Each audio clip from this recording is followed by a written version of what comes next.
The air was sharp. It was a blade against the skin. Out here in the vast, unforgiving Arctic, the cold is a constant predator, always waiting for a moment of weakness. The landscape was a canvas of white and blue, an endless expanse of packed snow and jagged ice stretching to a horizon that blurred with the pale sky. The sun, low and weak, cast long, distorted shadows that danced like spectres across the frozen plains. It was a beautiful place, but a deceptive one. Underneath all that pristine beauty lies a brutal reality. Survival here is a minute-by-minute battle, a test of will against the harshest elements on Earth. Every gust of wind feels like a warning.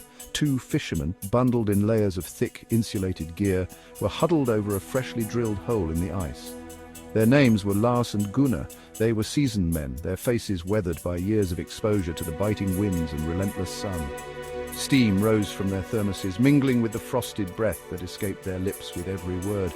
They were focused on their lines, waiting for the telltale tug that signaled a catch in the frigid depths below. The silence around them was profound, broken only by the creak and groan of the ice sheet and the soft whisper of the wind.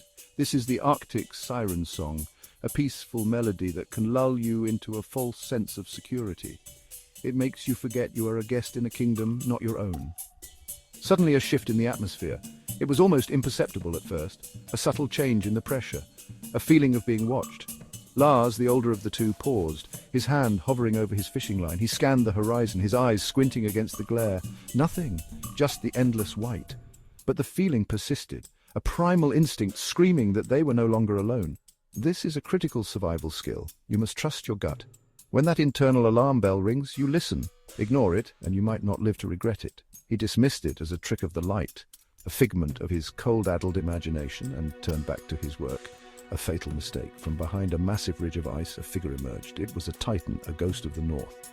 This was the largest polar bear anyone in the region had ever seen, a true monster of the ice.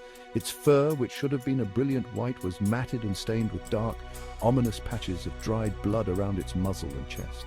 The bear moved with a terrifying silence, its enormous paws distributing its weight so perfectly that it made almost no sound on the snow. It was a predator in its element, a master of the hunt. Its black eyes, cold and intelligent, were fixed on the two unsuspecting figures by the fishing hole. The beast was not just hungry, it was driven by a rage that burned hotter than the Arctic cold. The attack came without warning. It was a blur of white fur and raw power. The great bear covered the final 100 yards with astonishing speed, its massive form a terrifying avalanche of muscle and claws. Gunnar never even had a chance to look up. One moment he was focused on his line, the next he was engulfed by the predator.